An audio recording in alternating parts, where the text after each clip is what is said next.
हाँ, तो कैसे हैं आप सभी। उम्मीद करता हूँ कि आप लोग अच्छे होंगे, स्वस्थ होंगे और अपने अपने स्टडी में लगे होंगे। तो दोस्तों, अभी के इस क्लास में आज हम बताने वाले हैं जो 21 फरवरी को संस्कृत का फाइनल पेपर होने वाला है, उसके लिए यहाँ पर संस्कृत का हम गेस क्वेश्चन बताने वाला हैं जो आप लोग को एग्जाम में 100% पूछा जाएगा। आप लोग बस इसे याद करके जाइएगा। 100% ये गेस क्वेश्चन पूछा जाएगा। इसी में से 25 क्वेश्चन बताने वाला है अभी के इस क्लास में, सब्जेक्टिव क्वेश्चन जो आप लोग को एग्जाम में 2 अंक में पूछा जाता है। आप सभी लोगों को पता है कि संस्कृत में 2 अंक वाला प्रश्न 16 पूछा जाता है, जिनमें से आप लोग को मात्र यहाँ पर 8 बनाना है। 16 क्वेश्चन पूछा जाता है जिनमें से 8 बनाना है, और 8 बनाइएगा तो 16 अंक दिया जाएगा। तो यह क्लास 16 अंक का होने वाला है। तो आप लोग से रिक्वेस्ट है कि इस क्लास में आप लोग अंत तक बने रहिएगा। 100% यहीं सब क्वेश्चन पूछा जाएगा। बहुत ही गेस किया है, एक गेस सब्जेक्टिव क्वेश्चन संस्कृत का। तो चलिए बिना देर किए क्लास को स्टार्ट करते हैं। चैनल पर नए हैं तो चैनल को सब्सक्राइब कर लीजिए ताकि आने वाले नेक्स्ट क्लास आपके पास जरूर पहुंचे। और आप लोग से रिक्वेस्ट है कि इस क्लास में आप लोग अंत तक बने रहिएगा। पहला नंबर क्वेश्चन पूछा गया है कि पाटलिपुत्र नगर के वैभव का वर्णन करें। पाटलिपुत्र नगर के वैभव का वर्णन करें अथवा पाटलिपुत्र वैभव पाठ के आधार पर पटना के वैभव का वर्णन 5 वाक्यों में करें। चंद्रगुप्त मौर्य के काल में पाटलिपुत्र की रक्षा व्यवस्था कैसी थी। देखिए, इस क्वेश्चन में 3 क्वेश्चन पूछा गया है जिनमें का उत्तर मात्र एक ही है। तो अगर कोई भी क्वेश्चन, 3 क्वेश्चन है इस क्वेश्चन में, तो कोई भी क्वेश्चन अगर पूछा जाता है तो इसका उत्तर यही होगा। तो चलिए इसका उत्तर देख लेते हैं। बहुत ही सिंपल इसका उत्तर है। इसका उत्तर है कि पाटलिपुत्र प्राचीन काल से ही अपनी वैभव परंपरा के लिए पाटलिपुत्र प्राचीन काल से ही अपनी वैभव परंपरा के लिए विख्यात रही हैं। विदेशी यात्री ने संस्मरणों में यहाँ की अनेक उत्कृष्ट संप्रदायों का वर्णन किया है। मेगास्थनीज ने लिखा है कि चंद्रगुप्त मौर्य काल में यहाँ की शोभा और रक्षा व्यवस्था अति उत्कृष्ट थी।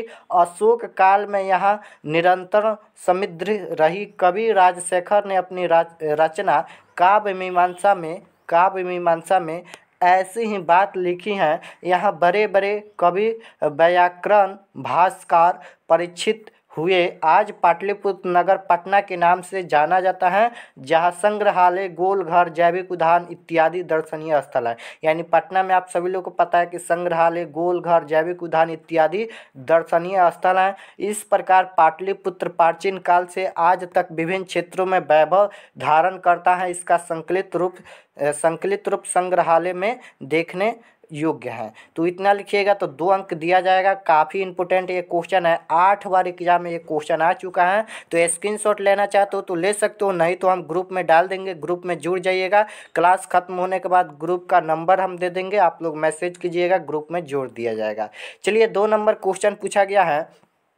महान लोग संसार रूपी सागर को कैसे पार करते हैं। यही क्वेश्चन पूछा गया है। बहुत ही सिंपल इसका उत्तर है, देख सकते हो। तो चलिए इसका उत्तर देख लेते हैं। इसका उत्तर है कि महान लोग अपने अपने को अज्ञानी तथा अन्य विद्वान को ज्ञानी समझकर संसार रूपी सागर से पार कर जाते हैं। अर्थात महान व्यक्ति अपने नाम को छोड़कर उस दिव्य श्रेष्ठ पुरुष ब्रह्म को प्राप्त कर लेता है। इसका उत्तर यही है। इतना लिखिएगा, 2 अंक आसानी से मिल जाएगा। चलिए एक बार और इसका उत्तर हम पढ़ के सुना देते हैं। महान लोग अपने अज्ञानी तथा अन्य विद्वान को ज्ञानी समझकर संसार रूपी सागर से पार कर जाते हैं। अर्थात महान व्यक्ति अपने नाम को छोड़कर उस दृश्य श्रेष्ठ पुरुष ब्रह्म को प्राप्त कर लेता है। इसका उत्तर यही है। नेक्स्ट, तो 3 नंबर क्वेश्चन पूछा गया है कि प्राचीन ग्रंथों में पटना के कौन कौन से नाम मिलते हैं।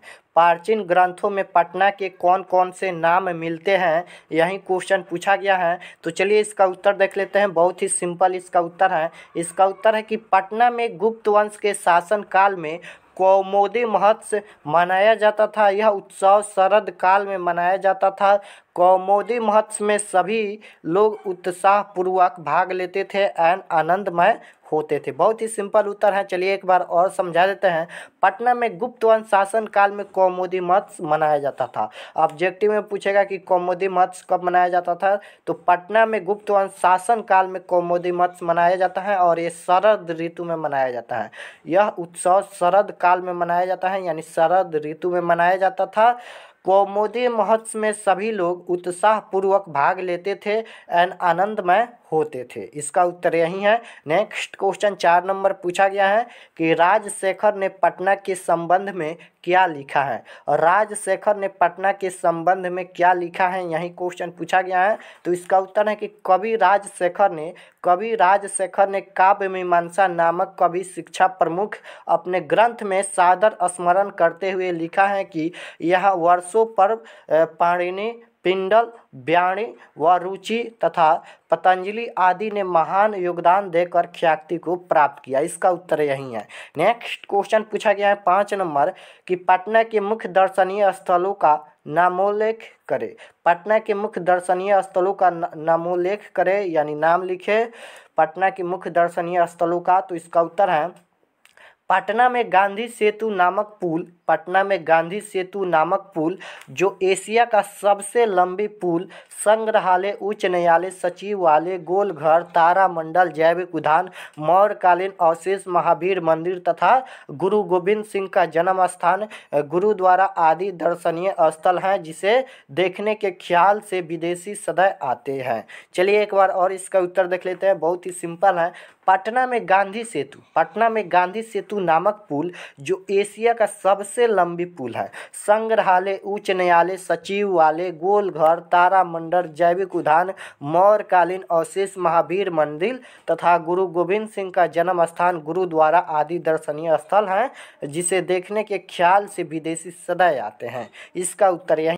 6 नंबर क्वेश्चन है आलस कथा में किसका वर्णन है। आलस कथा में किसका वर्णन है अथवा आलस कथा पाठ के लेखक कौन है तथा उस कथा से क्या शिक्षा मिलती है। आलस कथा में किसका वर्णन है अथवा आलस कथा पाठ के लेखक कौन है तथा उस कथा से क्या शिक्षा मिलती है। इसमें भी 2 क्वेश्चन है और दोनों क्वेश्चन का एक ही उत्तर है। अगर कोई भी क्वेश्चन पूछता है तो उत्तर यहीं लिखिएगा। तो चलिए इसका उत्तर देख लेते हैं। बहुत ही सिंपल है। इसका उत्तर है मैथिली कवि विद्यापति रचित आलस कथा। देखिए यहाँ पर आलस कथा के रचयिता कौन है तो विद्यापति हैं। देख सकते हो मैथिली कवि हैं। मैथिली कवि विद्यापति रचित आलस कथा में आलसियों के मैथिली माध्यम से शिक्षा दी गई है कि उनका भरण पोषण करुणशीलों के बिना संभव नहीं है। आलसी काम नहीं करते हैं, वैसी स्थिति में कोई दैवान ही उनकी व्यवस्था कर सकता है। अत्यंत आत्मनिर्भर न होकर दूसरे पर वे निर्भर होते हैं, यानी अपने पर निर्भर न होकर दूसरे पर आलसी निर्भर होते हैं और वैसे स्थिति में कोई दैवान ही उसकी व्यवस्था कर सकता है। इसका उत्तर यही है। नेक्स्ट क्वेश्चन है 7 नंबर। यहाँ पर संस्कृत साहित्य के स्वरधरण में महिलाओं के योगदान का वर्णन करें। तो चलिए इसका उत्तर देख लेते हैं। इसका उत्तर है यहाँ पर संस्कृत साहित्य लेखिका पाठ में लेखक का विचार है कि प्राचीन काल से लेकर आज तक महिलाओं ने संस्कृत साहित्य में महत्वपूर्ण योगदान दिया है। दक्षिण भारत की महान साहित्यकार महिलाओं ने भी संस्कृत साहित्य को समृद्ध बनाया है। इससे स्पष्ट है कि लेखक के विचार में महिलाओं का संस्कृत साहित्य में महत्वपूर्ण योगदान है। इसका उत्तर यही है और बहुत ही इम्पोर्टेंट ये सभी क्वेश्चन है। आप लोग इसे ज़रूर से ज़रूर याद कीजिएगा। इसी में से यार क्वेश्चन आएगा। अगर आप लोगों को विश्वास नहीं है तो कोई भी क्वेश्चन बैंक उठाइए, देखिए बार बार ये सभी क्वेश्चन पूछा जाता है। 8 नंबर क्वेश्चन है संस्कृत में पंडिता छमराव के योगदान का वर्णन करें। संस्कृत में पंडिता छमराव के योगदान का वर्णन कीजिए, यही क्वेश्चन पूछा गया है। तो इसका उत्तर है आधुनिक काल में लेखिकाओं में पंडिता छमराव का नाम प्रसिद्ध है। आधुनिक काल में लेखिकाओं में पंडिता छमराव का नाम प्रसिद्ध है। उनके द्वारा अपने पिता शंकर पांडुरंग के महान विधाता का जीवन रचित को पूरा किया। उसके बाद यहाँ पर कि गांधी दर्शन से प्रभावित होकर उन्होंने सत्याग्रह, गीता, मीरा लहरी, कथा मुक्तवाली, विचित्र परिसरधामा तथा ग्राम ज्योति जैसे अनेक ग्रंथों को लिखा है। ये सभी लेखन इसके उदारपूर्ण योगदान का परिचायक हैं। इसका उत्तर यही है। नेक्स्ट क्वेश्चन है 9 9 नंबर क्वेश्चन पूछा गया है, भारत महिमा पाठ के आधार पर भारत भूमि कैसी है अथवा भारतीय लोक की सर्वाधिक महत्वपूर्ण विशेषता क्या है। इसमें भी दो क्वेश्चन है। पहला है कि भारत महिमा पाठ के आधार पर भारत भूमि कैसी है अथवा भारतीय लोगों की सर्वाधिक महत्वपूर्ण विशेषता क्या है। तो इसका उत्तर है आपके स्क्रीन पर, भारत भूमि पुत्र सला है, यहाँ की नदियाँ पवित्र हैं, यहाँ की नदियाँ पवित्र हैं, यहाँ विभिन्न धर्म जाति एवं भाषा के लोग आपसी मेल जोल से रहते हैं। भारत का वातावरण शांत एवं उल्लासमयी है, यहाँ गंगा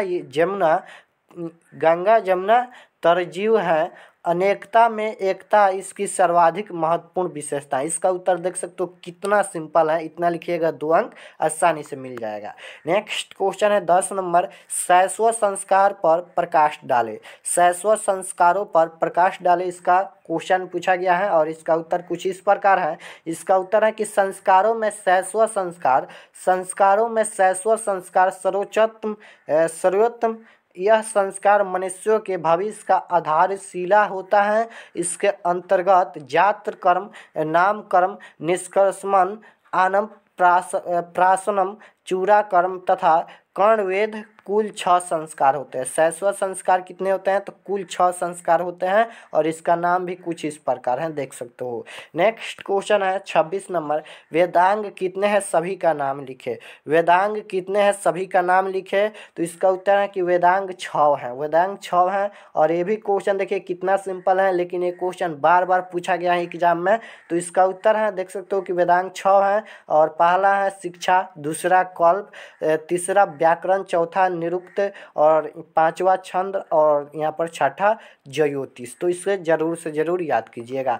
नेक्स्ट क्वेश्चन है शैक्षणिक संस्कार कौन कौन से हैं। शैक्षणिक संस्कार कौन कौन से हैं, तो इसका उत्तर है शैक्षणिक संस्कारों में अक्षराभ्याम, उपनयन, वेदारंभ, केशांत तथा समावर्तन संस्कार होते हैं। देख सकते हो इसका उत्तर भी सिंपल है।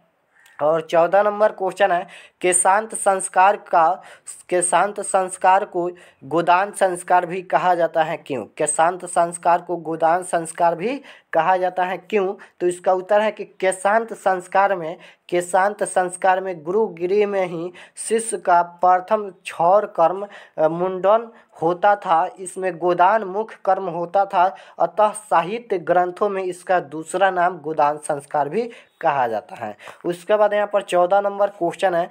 14 नंबर क्वेश्चन पूछा गया है कि संस्कार कितने होते हैं। संस्कार कितने होते हैं, विवाह संस्कार का वर्णन करें। संस्कार कितने होते हैं, विवाह संस्कार का वर्णन करें अथवा भारतीय संस्कार पाठ के आधार पर स्पष्ट करें कि संस्कार कितने हैं, विवाह संस्कार का वर्णन करें।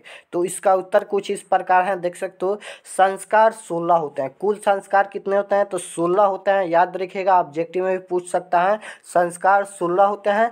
विवाह संस्कार के उपरांत ही मनुष्य वास्तुत गृहस्थ जीवन में प्रवेश करता है। विवाह पवित्र संस्कार है जहाँ विविध विधान कर्म कांड होते हैं, उनमें योगदान वचन धवाता, मंडप निर्माण, मड़वा, वधू के घर पर वरपक्ष को स्वागत, वर वधू का परस्पर निरीक्षण, कन्यादान, अग्नि स्थापना, पाणिनि ग्रह हाथ देना, लजा होम, ध्यान के लावे से हवन, सप्तपदी 7 वचनों से फेरे, सिंदूरदान इत्यादि सभी जगह प्राय विवाह संस्कार का आयोजन होता है। तदंतरण ग्राभधान इत्यादि संस्कार पुनरावृत्त होकर जीवन क्रम घूमता है। मरण के अनंतरन अंतरिष्ट संस्कार अनुसृष्ट होता है। इस प्रकार भारतीय दर्शन का महत्वपूर्ण स्रोत स्वरूप संस्कार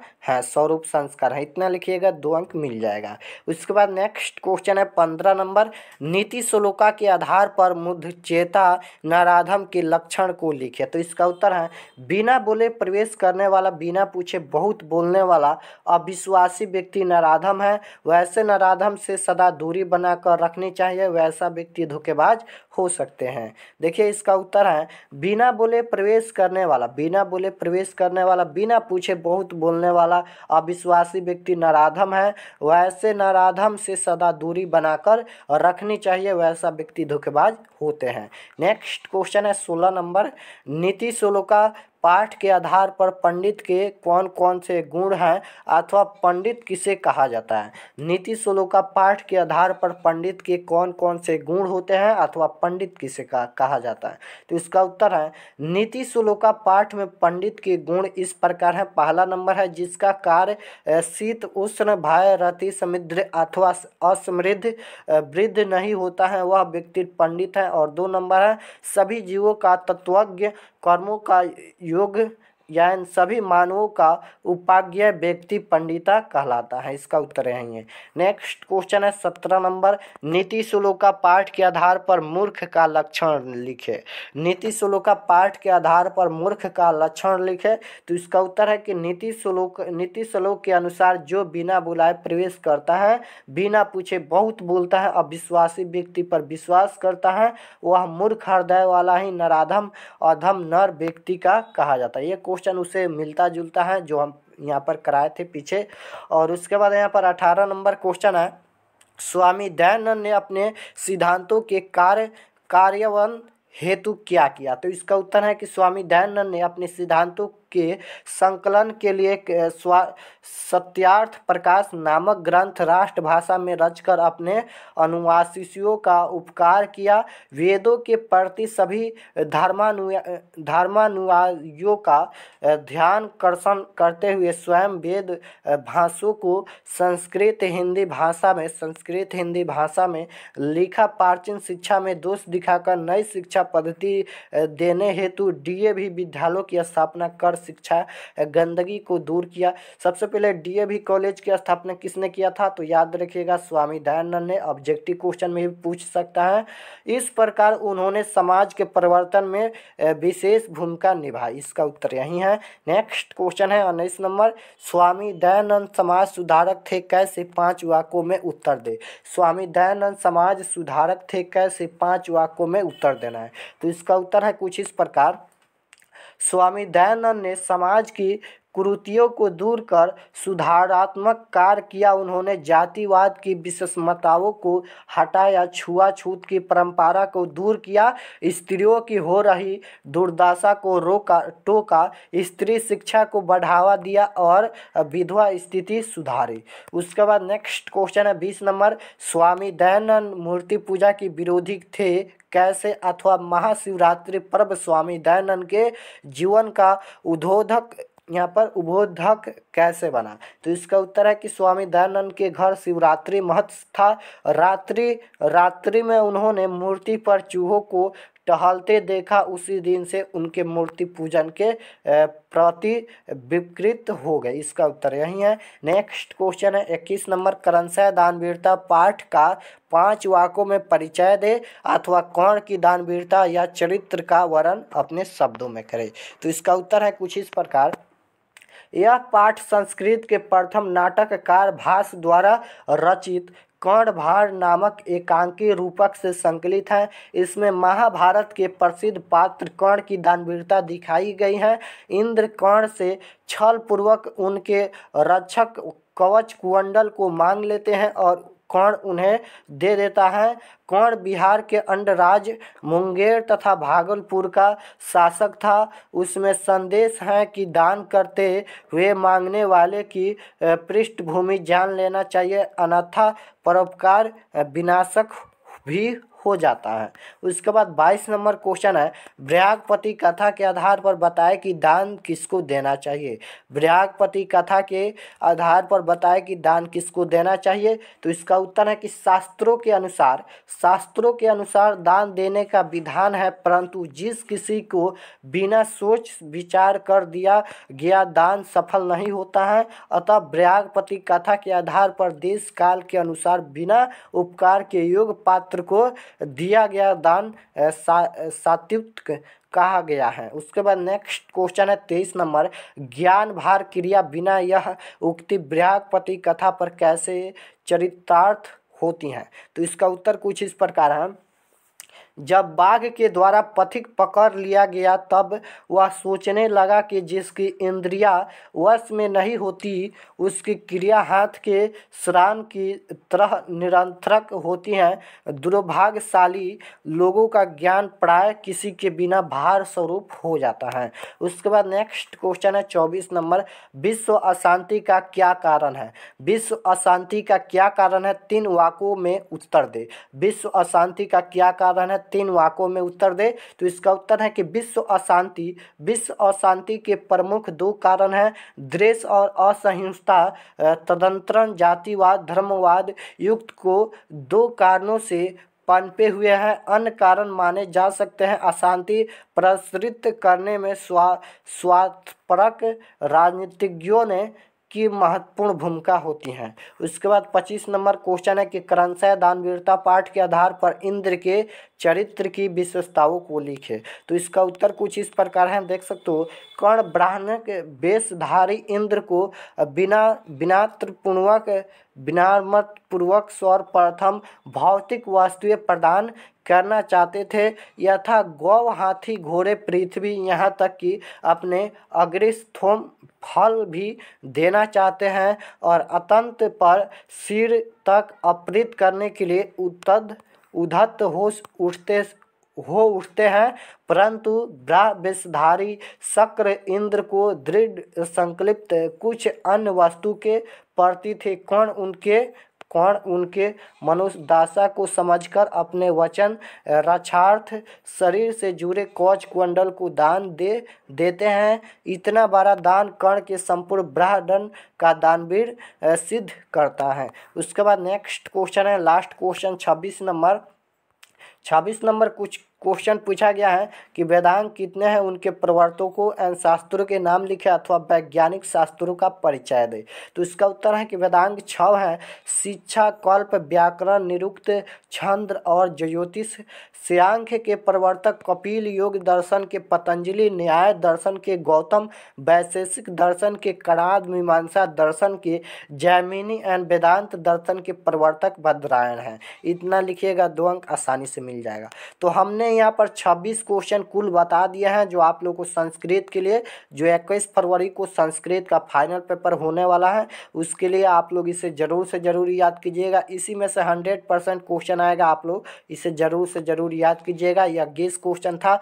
अब हम सभी सब्जेक्ट का गेस क्वेश्चन करा दिए हैं, जैसे कि मैथ हो गया, मैथ का लघु उत्तरीय दीर्घ उत्तरीय, सोशल साइंस का लघु उत्तरीय दीर्घ उत्तरीय, साइंस का भी लघु उत्तरीय दीर्घ उत्तरीय, और सभी का गेस क्वेश्चन हम करा दिया है। संस्कृत का भी 2 अंक वाला प्रश्न हो गया। बस अब एक हिंदी है और उसमें जो आप लोग का रहता है अनुच्छेद लिखना, ये सभी भी हम करा देंगे, आज ही कराएंगे शाम को। तो आप लोग इस चैनल पर बने रहिएगा। चैनल पर नए हैं तो चैनल को सब्सक्राइब कर लीजिए ताकि आने वाले नेक्स्ट क्लास आपके पास ज़रूर पहुँचे, और वीडियो को लाइक कर दीजिए। अगर आप लोग व्हाट्सएप ग्रुप में नहीं जुड़े हैं तो यहाँ पर नंबर लिख देते हैं, यहाँ पर 82 92 92 27, इस पर आप लोग को SMS करना है व्हाट्सएप ग्रुप में जुड़ने के लिए, क्योंकि ये सभी का PDF उसी व्हाट्सएप ग्रुप में जुड़ जाएगा। अगर आप लोग को मैथ, साइंस, सोशल साइंस का PDF गेस क्वेश्चन नहीं मिला है तो ग्रुप में जुड़ जाइएगा, मैसेज कीजिएगा, फिर से भेज दिया जाएगा। तो अगर आप लोग को वीडियो पसंद आए तो लाइक ज़रूर करना और चैनल को सब्सक्राइब करना और अपने दोस्तों के पास शेयर करना। तो मिलते हैं नेक्स्ट क्लास में, तब तक अपना स्टडी कीजिए। धन्यवाद।